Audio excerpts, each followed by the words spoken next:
This is Carnival Live TV. You're now watching an exclusive showcase of Karma 2011 Somewhere Over the Rainbow. We sat down with Cloyd, the band leader slash costume designer. This is Red Line, the Prince of Carnival. Enjoy the show.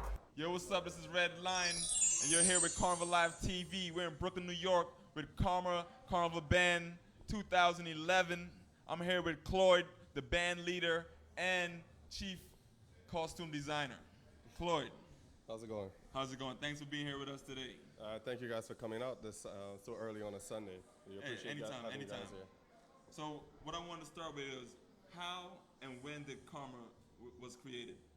All right. Well, the conception as far as Karma is concerned, that was back in 2008 when myself and a group of other interested individuals, we got together and we decided that, you know, we had all had some part to play in Carnival during the years, whether here or back home in St. Lucia or anywhere else in the region.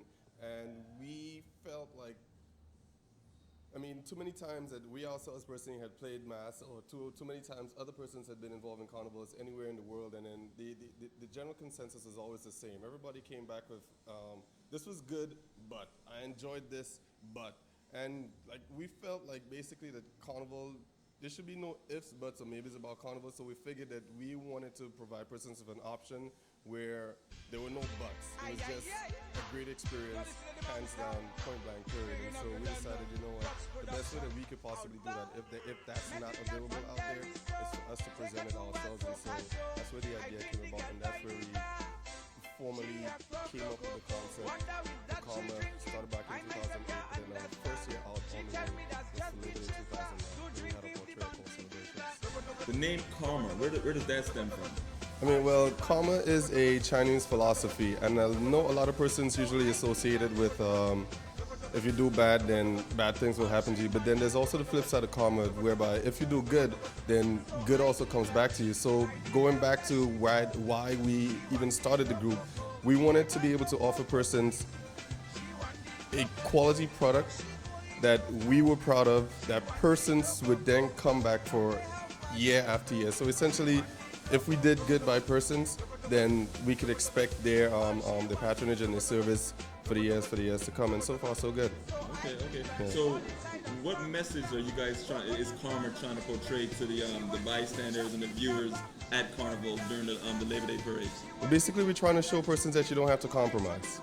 I mean, you can get a quality product. You don't have to sacrifice on price or the look or the quality of your costume, and still have a great time. So there's no compromise when it comes to Karma. You get an unbeatable price. I mean, we have some of the best prices in Brooklyn.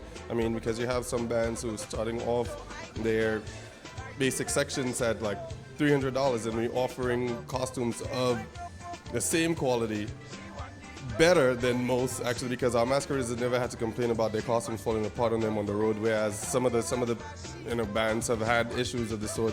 Our masqueraders don't have to worry about collection time. I mean, the costumes are ready on time, the quality is impeccable, the service that they receive from start to finish is unmatched. I mean, it's top-notch security on the road. We employ the same set of security that Wadika uses at all their official Labor Day events. I mean, so security is top-notch. There's refreshments on the road.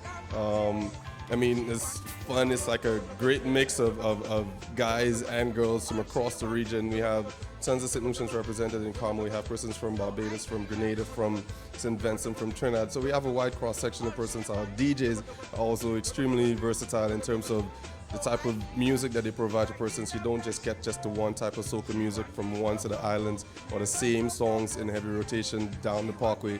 You get music from across the region, from a lot of the smaller islands. I mean, because there's soca music all over the region, so it's real no reason why we should be playing. So that's what persons can expect. They don't have to compromise. You don't have to compromise on the look. You don't have to compromise on the quality. You don't have to compromise on how much it is that you spend, or the time that you have, the safety.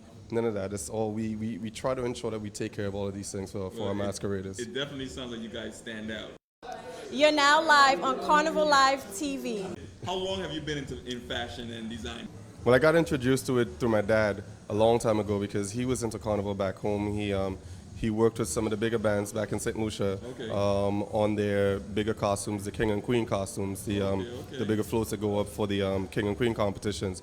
So he worked with them on that. And when he moved up here and I started coming to visit, he was working with Hawks at the time, back when Hawks was like the biggest thing in Brooklyn, so he was working with them at the time, and then there was this one year in particular, I think it was back in it was back in 96 or 97, I want to say, when he himself had a section in the band Hawks, and I was here on vacation at the time, and I helped him with the designing and whatnot, and then that's where my interest was really peaked as far as the whole costume designing was concerned. And after I moved here myself for school, I started designing for another small band called Paradise Islands back in 2004, I think it was 2003, 2004, around that time I started designing for them.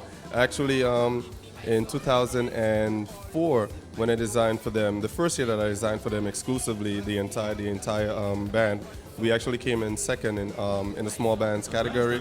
Yeah, for Labor Day of that year. So it's definitely been one of the highlights so far. So I've been doing it since then. What goes into creating a carnival costume? I mean, well, the process for me actually starts from way in advance of the carnival season. I mean, because right now, as is, I've already locked down the theme that I want to do for next year. I've already sorted out the sections, the color schemes, and some of the looks that I want to go for. I'm actually even. Sections you guys go with?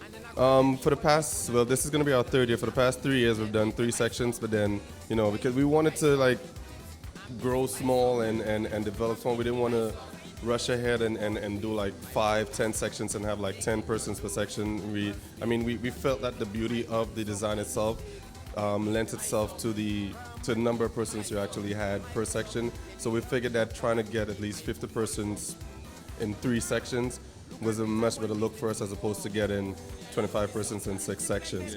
So we've been doing 3 thus far, and so for next year we're hoping to go up to 4. But like I was saying, the process starts from like a whole year prior.